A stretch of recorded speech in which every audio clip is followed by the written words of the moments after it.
#humans walked away from the council, and the galaxy trembled. The Galactic Council chamber stretched across 3 kilometers of polished crystalline floor, its curved walls reaching toward a dome that showed the swirling nebula of the Andorian sector. Representatives from 47 species sat in their designated areas, each space carefully designed to accommodate different atmospheric needs, gravity requirements, and cultural preferences. The air hummed with translation devices working overtime, converting thousands of different languages and communication methods into something resembling universal understanding. Ambassador Elena Vasquez sat in the human delegation section, her jaw clenched as she listened to the Vortak representative drone on about humanity's aggressive expansion patterns. The Vortak, a species of crystalline beings who communicated through harmonic vibrations, had been complaining for the better part of 3 hours. Their translator made their words sound like wind chimes in a hurricane, but the meaning came through clearly enough. The humans continue to establish colonies in disputed territories, the Vortak sang, their crystal form pulsing with agitated red light. They ignore our clearly marked boundaries and show no respect for established claims dating back millennia. Elena's aide, Commander Marcus Chen, leaned over and whispered, "Those clearly marked boundaries are invisible to everyone except them. Even the Etherians can't detect their supposed territorial markers." The Etherians, floating wisps of sentient gas who could perceive across 17 different dimensional planes, had repeatedly stated they saw no evidence of Vortak territorial claims. But the Council rarely listened to human perspectives on such matters. Chancellor Zorith of the Hegemony, a towering reptilian being with scales that shifted colors based on his mood, called for order. His scales currently showed deep purple, indicating serious displeasure. The human delegation will respond to these accusations. Elena stood slowly, feeling the weight of 46 other species' attention upon her. She had served as Earth's primary ambassador for 15 years, ever since humanity had been grudgingly admitted to the Council. In all that time, she had watched the same patterns play out again and again. "Honored Chancellor," Elena began, her voice carrying across the vast chamber, "the colony worlds in question were surveyed by our exploration vessels 2 years ago. We found no signs of habitation, no territorial markers of any kind, and no responses to our standard first contact protocols. The planets were barren, suitable for terraforming, and, while outside any established trade routes or territorial claims registered with this council." The Quellian representative, a slug-like being with dozens of eye stalks, immediately began secreting a substance that their translator interpreted as laughter. "The primitive humans do not understand that space belongs to those who can properly utilize it. Your terraforming is an affront to natural order." "Natural order?" Elena's voice remained steady, but Marcus could see her hands tightening into fists.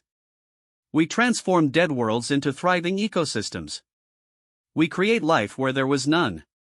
"You create chaos," hissed the serpentine delegate. The snake-like beings coiled around specialized platforms, their forked tongues tasting the air constantly. "Everywhere humans go, conflict follows. Your species is inherently violent, unstable, unpredictable." A murmur of agreement rippled through the chamber.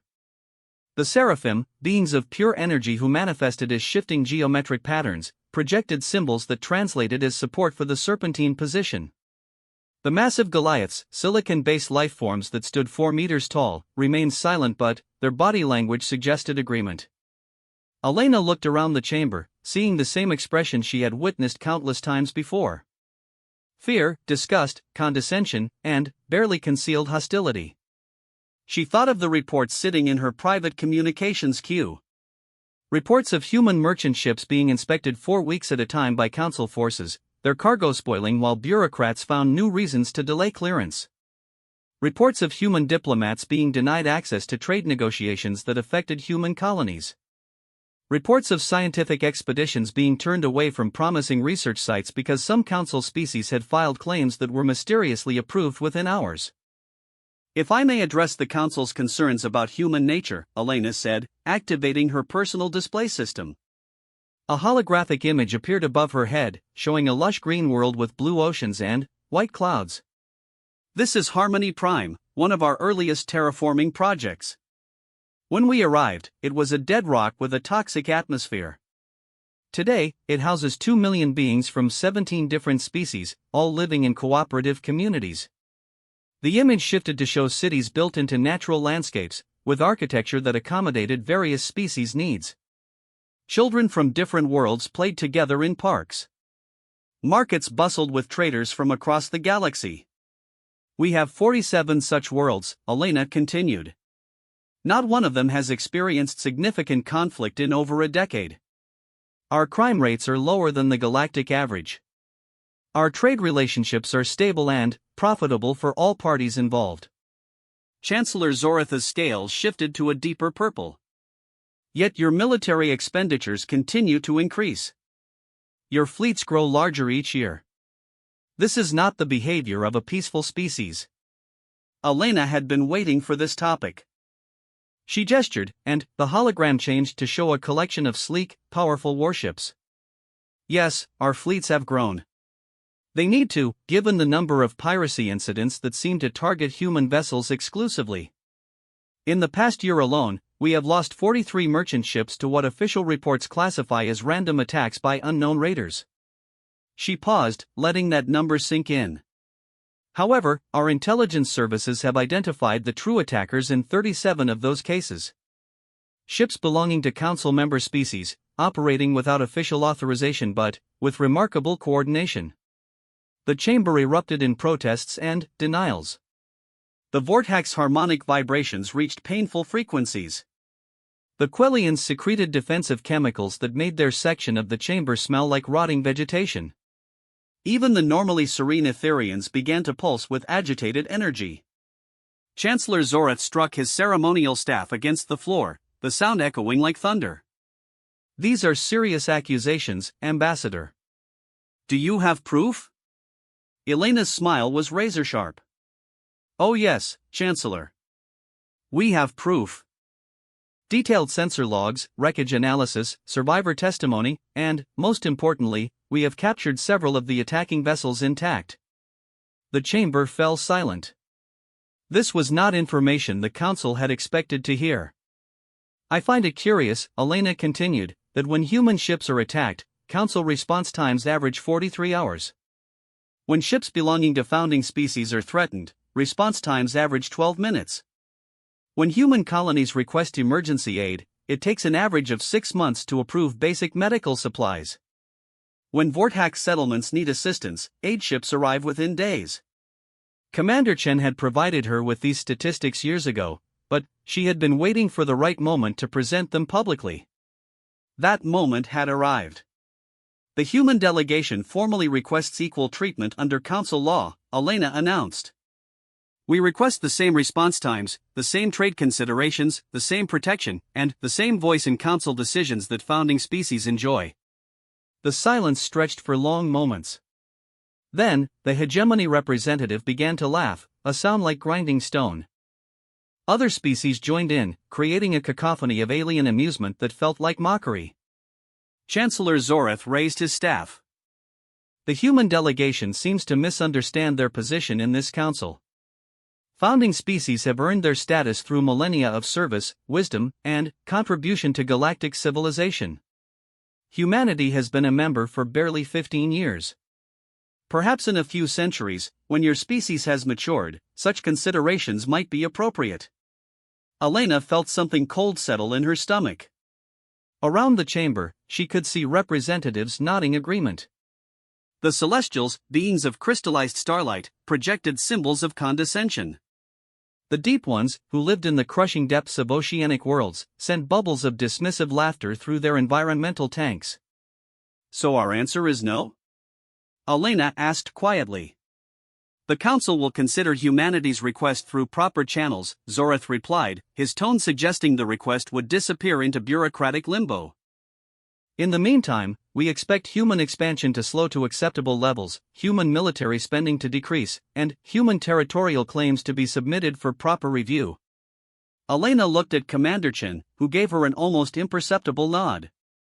They had discussed this moment many times in private, wondering if it would ever come to this. I see, Elena said, her voice carrying clearly through the vast chamber. Then, I suppose there's nothing left to discuss.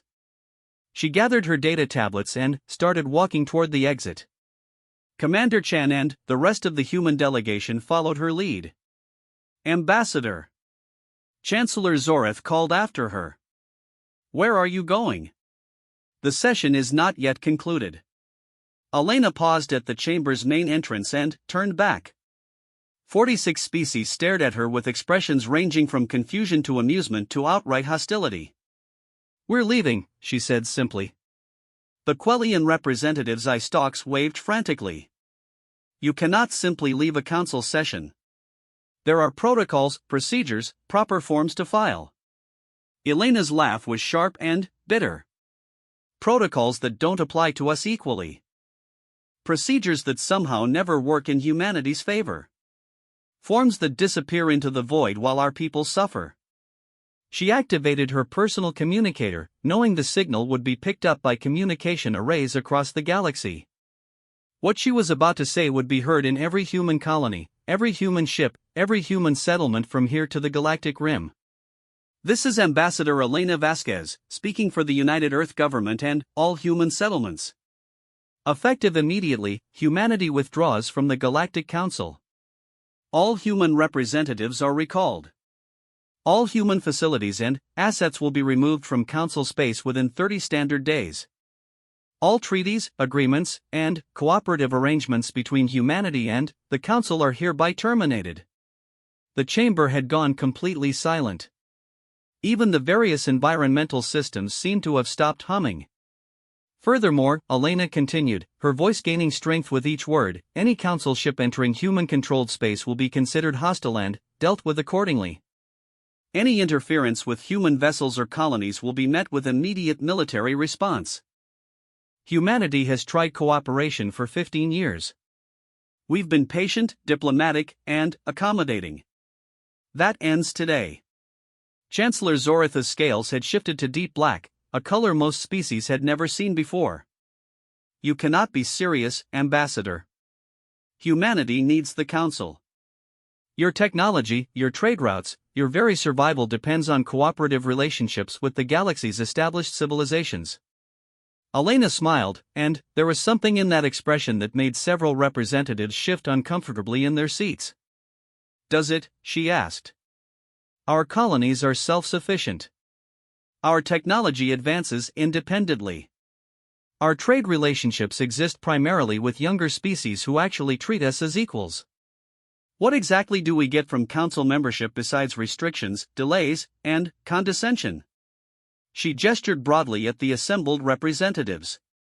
You've made it clear that we're not welcome as equals. So we'll go our own way. Good luck with your pirates, your trade disputes, and your territorial squabbles.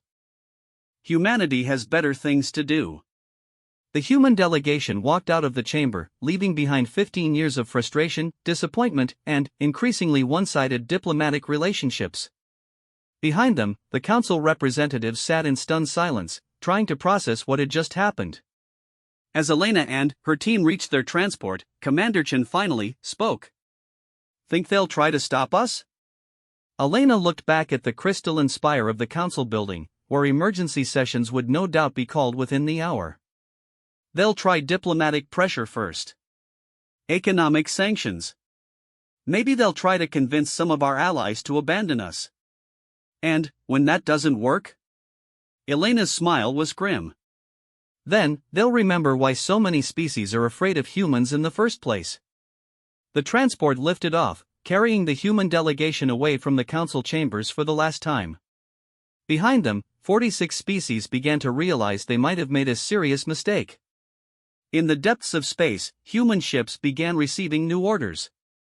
Colony worlds started activating defensive systems that had been built quietly over the years. Research facilities that had been sharing data with Council scientists began closing their doors. Mining operations in asteroid belts started concentrating their output for human use only. The galaxy was about to learn something that Elena Vasquez had known for years: humanity's patience had limits, and those limits had finally been reached. 3 days later, the first Council delegation arrived at Harmony Prime, requesting emergency negotiations.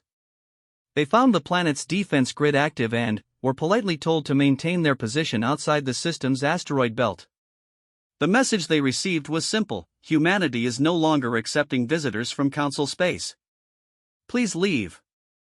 When they refused to leave, 6 human destroyers appeared from behind the system's gas giant, their weapons systems powered but not yet targeted. The Council ships left immediately.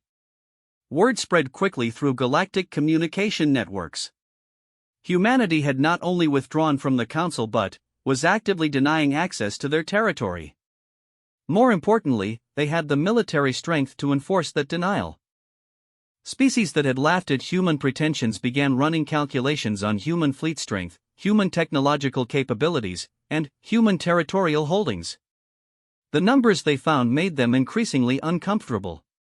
Humanity controlled 47 terraformed worlds, 12 major asteroid mining facilities, 6 shipyards capable of producing capital vessels, and trade relationships with 33 non-council species. Their fleet included over 200 capital ships of unknown capability, plus countless smaller vessels. Most disturbing of all, human territory formed a roughly spherical region of space that controlled 3 major hyperspace routes and 2 critical resource systems that many council species depended on for rare elements. The species that had spent 15 years treating humanity as junior partners suddenly realized they might have been dealing with equals all along. Equals who had been taking careful note of every slight, every delay, every accidental oversight. Elena Vasquez had been right about one thing: the galaxy was about to learn why so many species feared humans. What none of them knew yet was that humanity's withdrawal had been planned for months. Human intelligence services had been preparing for this moment, and they had some very unpleasant surprises ready for anyone foolish enough to test their resolve. The Council's first lesson in post-human reality came exactly 1 week after the withdrawal, when a major trade convoy carrying rare medical supplies encountered technical difficulties in what had formerly been neutral space but was now under human control. The convoy was rescued, but the rescue came with conditions that made several council species extremely nervous. Humanity was no longer asking for permission to exist in their own galaxy. They were simply going to exist, and everyone else would have to learn to live with that reality. #Humans walked away from the Council, and the galaxy trembled. Admiral Sarah Mitchell stood on the bridge of the UES Defiance, watching the tactical display show 13 Council warships approaching the edge of human space. The ships belonged to 3 different species: for hegemony dreadnoughts with their distinctive reptilian designs, 6 Vorthack crystal ships that looked like flying cathedrals, and 3 serpentine vessels that moved through space like giant mechanical snakes. "Signal coming in from the flagship," reported Communications Officer Torres. "It's Chancellor Zoreth himself." Sarah smiled grimly. 2 weeks had passed since humanity's withdrawal from the Galactic Council, and this was the first direct military response. She had been expecting something like this, though she had hoped the Council would show more wisdom. "Put him through," she ordered. The main view screen shimmered, revealing Chancellor Zoreth's imposing reptilian form. His scales showed deep red with streaks of black, indicating both anger and determination. Behind him, Sarah could see other council representatives, including the Vorthack delegation and what appeared to be a Quellian observer.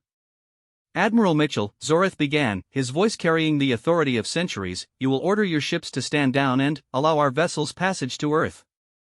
The Council requires immediate negotiations with your government regarding this illegal withdrawal from established galactic law." Sarah kept her expression neutral. "Chancellor, you are currently at the edge of human territorial space. According to the withdrawal notice filed by Ambassador Vasquez, Council vessels are no longer welcome in our territory. I suggest you turn around." The Vorthack representative beside Zoreth began vibrating with harmonic anger. The translation came through as musical, but the intent was clear: the humans forget their place. This space was empty when we first sailed between stars. You have no claim here. Interesting perspective, Sarah replied calmly. If we have no claims, then you have no authority here either. This conversation is over. She gestured to Torres, who cut the communication. The bridge fell silent as everyone waited for the next move. They're not turning around, reported Tactical Officer Kim. All 13 ships are entering our territorial boundary. Energy signatures suggest they're powering weapons systems. Sarah activated her fleet communications. All ships, this is Admiral Mitchell. Council forces have entered human space with hostile intent. Activate defensive protocols. Do not fire unless fired upon, but be ready for anything. The human fleet consisted of 8 ships, 2 heavy cruisers for destroyers, and 2 specialized vessels that the Council had never seen before. On paper, they were significantly outgunned. In reality, the Council was about to receive their first lesson in human military innovation. Admiral Kim continued, the Council ships are forming attack formation. They're targeting our lead vessels. Sarah had hoped it wouldn't come to this, but she had prepared for it. Signal the fleet. Execute Protocol 7. Across the human formation, ships began activating systems that had been theoretical when humanity first joined the Council. 15 years of isolation and condescension had given human engineers plenty of motivation to develop new technologies. Technologies they had been careful not to reveal during their time as Council members. The first sign that something was wrong came when the hegemony dreadnoughts tried to lock onto their targets. Their targeting systems, which had worked flawlessly for centuries, suddenly showed nothing but empty space where human ships should have been. What's happening? Zoreth demanded from his flagship bridge. Where are the human vessels? His tactical officer, a younger reptilian with nervous silver scales, stared at his displays in confusion. Chancellor, our sensors show empty space. But visual confirms human ships are still there. The Vortex ships were having similar problems. Their crystal-based technology, which could normally detect gravitational anomalies across vast distances, showed absolutely nothing in the space where human vessels floated. It was as if the ships had simply stopped existing while remaining visible. On the Defiance, Sarah watched the Council ships struggle with their targeting systems and smiled with satisfaction. Project Mirror had been Dr. Elizabeth Weber's brainchild. The physicist had theorized that if you could bend light and electromagnetic radiation around an object, you could make it effectively invisible to most sensor systems while leaving it visible to the naked eye. The technology had taken 12 years to perfect, and its existence was known only to the highest levels of human military command. Today would be its first practical test. Council ships are attempting to target manually, Kim reported. They're having difficulty establishing firing solutions. Sarah activated communications again. Chancellor Zoreth, this is your final warning. Leave human space immediately or face the consequences. Zoretha's response came back immediately, filled with rage and frustration. The Council does not retreat from primitive species. All ships, fire at will. The Council fleet opened fire with everything they had. Plasma cannons, particle beams, and quantum torpedoes streaked toward the human formation. For a moment, space lit up like a deadly fireworks display. Then, the impossibly happened. The weapons passed harmlessly through their targets as if the human ships weren't there at all. Direct hits on all targets, reported the hegemony tactical officer. But no damage readings. No explosions. No debris. The weapons passed right through them. On the Serpentine vessels, confusion reached panic levels. Their weapons, designed to track heat signatures and movement, couldn't understand how their targets could absorb direct hits without showing any effect at all. The truth was simpler than they imagined. The human ships hadn't absorbed the hits. Dr. Weber's team had solved more than just sensor invisibility. Project Mirror could also redirect incoming energy weapons around a ship's hull, making it completely immune to energy-based attacks while remaining vulnerable to physical projectiles. Sarah let the Council fleet fire for 30 seconds, watching their weapons pass harmlessly around her ships like water around stones. Then, she decided to end the demonstration. All ships, she ordered, disengage Mirror Protocol and target their weapon systems only. Show them what 15 years of independent research can accomplish. The human ships suddenly reappeared on every sensor in the Council fleet. But, before anyone could react to their presence, the human vessels opened fire with weapons that shouldn't have existed. The first shots came from the destroyers. Streams of coherent energy that moved faster than anything in the Council databases struck the hegemony dreadnoughts' main guns with surgical precision. The massive weapons simply vanished, disintegrated at the molecular level. The Vortex ships fared no better. Their crystal hulls, normally resistant to all known energy weapons, cracked and shattered under focused beams that seemed to ignore their defensive capabilities entirely. The serpentine vessels tried to retreat, their snake-like forms coiling through space in evasive patterns. But the human weapons tracked them effortlessly, disabling their propulsion systems with shots that left the rest of their ships untouched.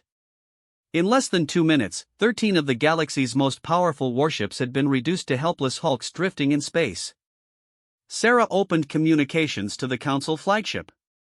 Chancellor Zoreth, your ships are disabled but intact. Your crews are unharmed. This was a demonstration of human military capability, nothing more. Zoreth's image appeared on screen, his scales now showing colors that human databases identified as shock and disbelief. Impossible. Your weapons, how did you? 15 years, Chancellor, Sarah said calmly. 15 years of being treated as inferiors while our scientists worked in isolation. 15 years of being denied access to Council technology while we developed our own alternatives. 15 years of being underestimated. She gestured to her tactical display, which now showed the disabled Council ships. Your weapons are based on technologies that are centuries old. Your tactics assume enemies who use similar systems. You never considered what might happen if someone took a completely different approach. The truth was that humanity had been preparing for this possibility since their 3rd year in the Council. After countless incidents of discrimination and delay, human leaders had quietly authorized research into military technologies that didn't rely on galactic standard systems. Dr. Weber's Mirror project was only one of several breakthroughs.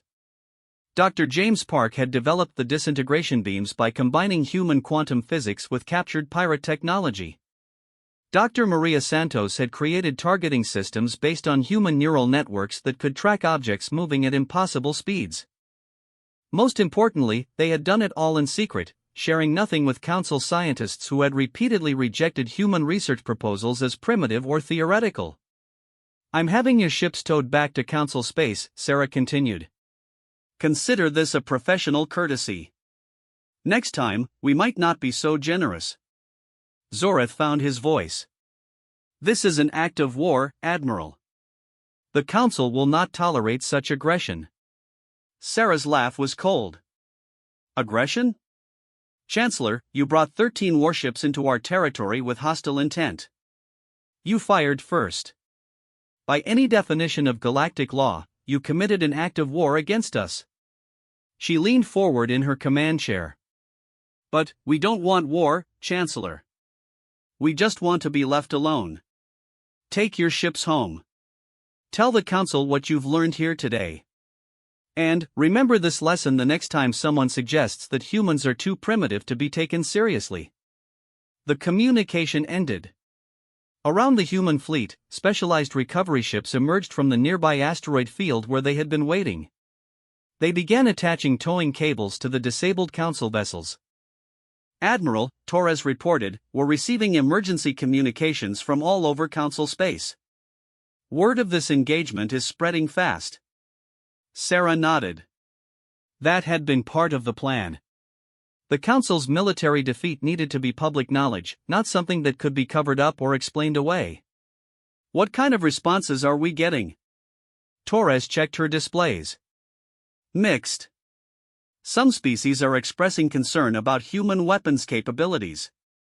Others are asking about the possibility of technological exchanges. A few are suggesting they might want to reconsider their Council membership. That last point was particularly interesting. Sarah had hoped that other species might start questioning their own relationships with the Council, but she hadn't expected it to happen this quickly. Any word from our allies? The Centauri Federation has officially endorsed our withdrawal. The Tau Ceti Commonwealth is requesting emergency trade negotiations. The free colonies of the Outer Rim are asking about mutual defense agreements. Sarah smiled. 3 of the galaxy's younger civilizations, all of whom had been treated poorly by the Council, were reaching out to humanity. The balance of power was already starting to shift. What about Earth's response to this engagement? Torres paused, then grinned. President Chin says, and I quote, "It's about damn time." She's authorizing the release of our full territorial claims and defensive capabilities. Sarah had been waiting for that authorization.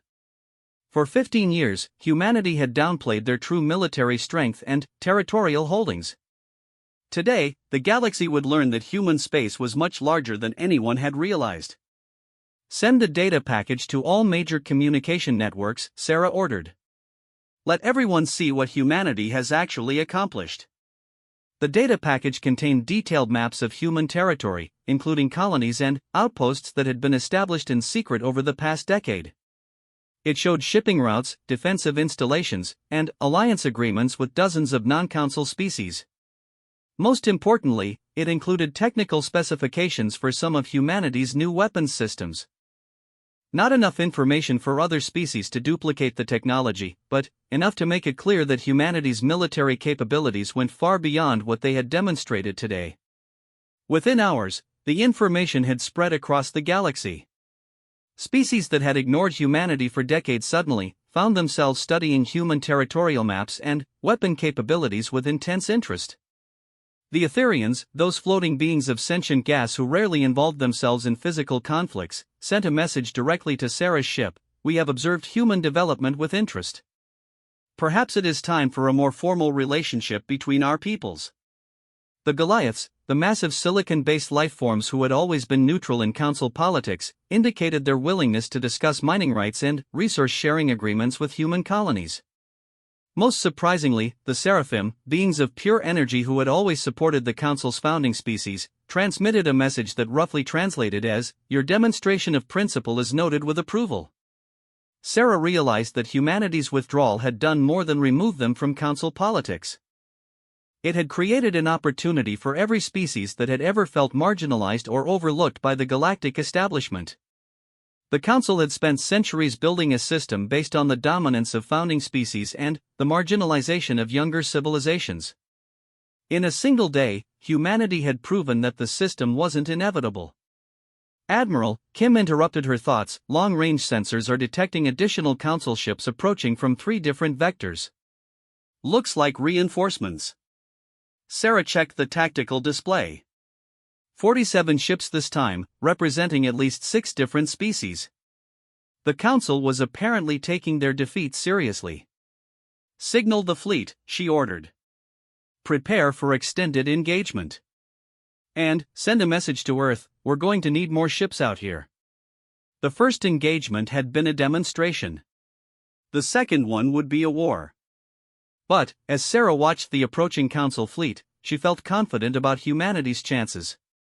The galaxy was about to learn that walking away from the Council had only been the beginning. Humanity was done asking for permission to exist. Now they were going to prove that they didn't need anyone's approval to thrive. #humans walked away from the Council, and the galaxy trembled. Dr. Elizabeth Weber hurried through the corridors of Omega Station, humanity's most classified research facility hidden deep in the Proxima Nebula. Her tablet showed urgent messages from Admiral Mitchell's fleet, now engaged in their second battle with Council forces in just 3 days. The first engagement had been a demonstration. This one was rapidly becoming something much more serious. Dr. Weber called Commander Jackson as she rushed past the military liaison office. "The Admiral is requesting immediate deployment of the Phantom Protocol." Elizabeth stopped in her tracks. The Phantom Protocol was theoretical, untested beyond computer simulations. It was designed as humanity's ultimate weapon, something so devastating that its existence was known only to a handful of people in the entire human government. "How bad is the situation?" she asked. Jackson's expression was grim. 47 Council ships. 6 species. They're using coordinated attacks and some kind of new jamming technology that's interfering with our mirror systems. Admiral Mitchell's fleet is holding, but they're outnumbered 6-1. Elizabeth felt a chill run down her spine. The mirror systems had been considered unbreakable. If the Council had found a way to counter them, humanity's technological advantage might be much smaller than they had thought. "Show me the tactical data," she said, following Jackson into the secure communication room. The holographic display showed Admiral Mitchell's 8 ships surrounded by Council forces in a complex 3-dimensional formation. Red indicators showed damage to 2 human destroyers. Most concerning, the Council ships were successfully targeting human vessels, meaning the mirror technology was definitely compromised. How did they adapt so quickly? Elizabeth wondered aloud. Jackson pulled up additional data. Intelligence suggests the Etherians provided technical assistance. They can perceive across multiple dimensional planes, remember. They probably figured out how mirror works just by watching it in action. Elizabeth cursed under her breath. The Etherians were supposed to be neutral, rarely involving themselves in physical conflicts. If they were actively helping the Council counter human technology, the situation was worse than anyone had realized. The Admiral is requesting permission to activate Phantom Protocol, Jackson continued.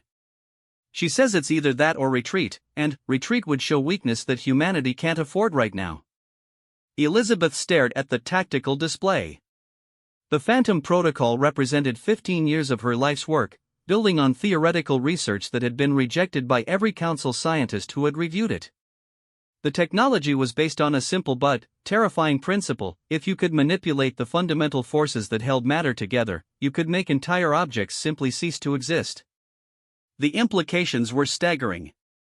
A ship targeted by phantom technology wouldn't be destroyed in any conventional sense. It would simply be removed from reality, as if it had never existed at all. The crew, the hull, the weapons, everything would vanish without a trace. The President hasn't authorized weapons of that magnitude, Elizabeth said quietly. Jackson's tablet chimed with an incoming priority message. He read it quickly, then looked up with surprise. She just did. President Chen is authorizing full deployment of all experimental weapons systems. Her exact words are, "Show them the price of threatening humanity." Elizabeth closed her eyes for a moment, thinking about the implications of what she was about to unleash. Then, she opened them and headed for the main laboratory. Activate Phantom Protocol, she ordered. Full deployment to Admiral Mitchell's fleet. The next few minutes were a blur of activity as Omega Station's most classified systems came online. Dr. Weber's team had spent years preparing for this moment, but she had hoped it would never come. The Phantom technology required massive amounts of energy to function. Omega Station began drawing power from 3 different stellar sources, focusing it through crystalline matrices that had been grown in zero-gravity laboratories. The station's hull vibrated with barely contained forces that most species couldn't even detect. Transmission ready, announced Dr. Park from his control station. Admiral Mitchell's fleet will have phantom capability in 30 seconds. Elizabeth watched the countdown timer, knowing that she was about to change the nature of galactic warfare forever. Once other species saw what phantom technology could do, every military in the galaxy would be trying to develop similar weapons. The universe was about to become a much more dangerous place. Transmission complete, Dr. Park reported. Admiral Mitchell acknowledges receipt of Phantom systems. The holographic display updated to show Admiral Mitchell's fleet, now equipped with weapons that could erase matter from existence. Elizabeth held her breath as she watched the battle unfold. Admiral Mitchell stared at her tactical display, studying the new weapons systems that had just been transmitted to her fleet. The Phantom technology was unlike anything she had ever seen, requiring targeting solutions that accounted for quantum probability rather than simple physics. "All ships," she announced, "you now have access to Phantom systems. These weapons are to be used only on my direct authorization. Target selection is critical. We want to send a message, not start a galactic war." The Council fleet had formed a complex attack pattern, with hegemony dreadnoughts providing heavy firepower while Vortac crystal ships used their superior sensors for targeting. Serpentine vessels darted between the larger ships, their weapons designed to exploit any weakness they could find. "Admiral," reported Tactical Officer Kim, "the Council ships are using some kind of adaptive shielding. Our regular weapons are only doing minimal damage." Mitchell nodded grimly. The Council had clearly spent the past 3 days analyzing human technology and developing countermeasures. They were no longer the confused, helpless targets they had been during the first engagement. "How are their attacks affecting us?" she asked. "Mirror systems are at 60% efficiency and falling," Kim reported. Whatever they're using to counter our stealth technology is getting stronger. Estimate 10 minutes before we lose mirror capability entirely. Mitchell made her decision. She had hoped to avoid using the phantom weapons, but the Council wasn't giving her much choice. Target the lead hegemony dreadnought, she ordered. Single phantom torpedo. Fire when ready. The UES Defiance shuddered as it launched something that barely qualified as a physical object. The phantom torpedo was more accurately described as a bubble of altered reality, a region of space where the normal laws of physics had been temporarily rewritten. Chancellor Zoreth watched from his flagship as the strange projectile approached. His sensors couldn't get a proper reading on it. The object seemed to exist and not exist at the same time, its quantum signature fluctuating in ways that made his tactical officers seasick. Evasive maneuvers, Zoreth ordered, but it was too late. The phantom torpedo touched the edge of his ship's shields, and reality rippled. For a moment, space itself seemed to fold inward. Then, the entire forward section of the massive dreadnought simply wasn't there anymore. Not destroyed. Not vaporized. Just gone, as if it had never existed. The remaining portion of the ship tumbled helplessly through space, its crew staring in horror at the impossible sight of their vessel's missing sections. Emergency bulkheads had sealed automatically, but there was no debris, no energy signature, no trace of what had happened to a third of their ship. Across the Council fleet, communication channels erupted in panic and confusion. Sensors couldn't explain what they had just witnessed. The missing sections of the hegemony ship hadn't been destroyed by any known weapon. They had simply ceased to be. "This is impossible," transmitted the Vortak fleet commander, his harmonic voice showing harmonies of fear that his species hadn't used in millennia. "Matter cannot simply disappear. It violates fundamental physical law." Admiral Mitchell opened a general communication channel to all Council ships. "Chancellor Zoreth, you now understand the consequences of threatening humanity. We have weapons that your science cannot comprehend. Technologies your species cannot counter. Retreat now, or discover what happens when humans decide to stop being diplomatic." But, instead of retreating, the Council fleet pressed their attack. 46 remaining ships opened fire simultaneously, their weapons converging on Admiral Mitchell's force with devastating effect. 2 human destroyers took critical damage as the mirror systems finally failed completely. The specialized vessels that had been hidden during the previous engagement were revealed as mobile weapon platforms unlike anything in the galactic databases. "All ships," Mitchell ordered, "full phantom deployment. Show them what happens when they ignore reasonable warnings." 8 human ships unleashed weapons that redefined the concept of destruction. Phantom torpedoes and quantum erasure beams reached out across space, touching Council vessels with forces that unmade reality itself. A Vortak crystal ship simply vanished, its beautiful harmonic hull ceasing to exist mid-note.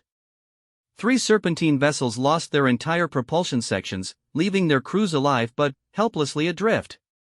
A squadron of smaller Council ships disappeared entirely, their existence erased so completely that their allies couldn't remember what had been in their formation positions moments before. The Etherian contingent, those beings of sentient gas who had provided technical assistance to the Council, suddenly began broadcasting on all frequencies. Their message was brief but urgent: retreat. Retreat. These weapons threatened the stability of local spacetime. For beings who could perceive across 17 different dimensional planes, the sight of matter being erased from reality was apparently terrifying. They began withdrawing from the battle immediately, their gossamer ships accelerating away from the combat zone at maximum speed. Dr. Weber watched the battle from Omega Station, her heart racing as she saw her theoretical weapons perform beyond all expectations. The Phantom technology was working perfectly, but its effects were more dramatic than her simulations had predicted. Dr. Weber, called Dr. Park from his monitoring station, were detecting quantum instabilities in local space. The Phantom weapons are affecting the fundamental structure of reality in unexpected ways. Elizabeth hurried to his station and studied the readings. The weapons were indeed causing ripples in spacetime, subtle but measurable distortions that could have long-term consequences. "Are we in danger?" she asked. "Not immediately," Dr. Park replied. But, if Admiral Mitchell continues using phantom technology at this rate, we could see permanent alterations to local physics.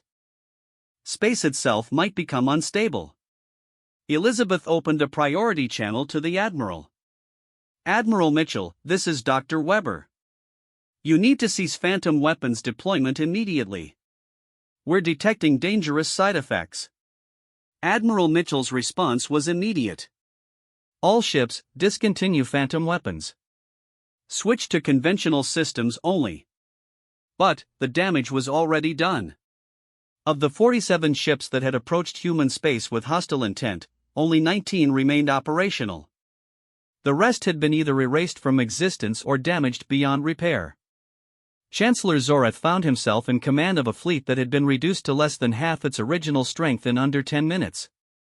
His own ship was missing its entire forward section, making it a poor platform for continued combat. All ships, he transmitted with obvious reluctance, withdraw to minimum safe distance.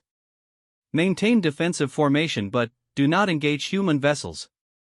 Admiral Mitchell watched the Council ships retreat, feeling a mixture of satisfaction and concern.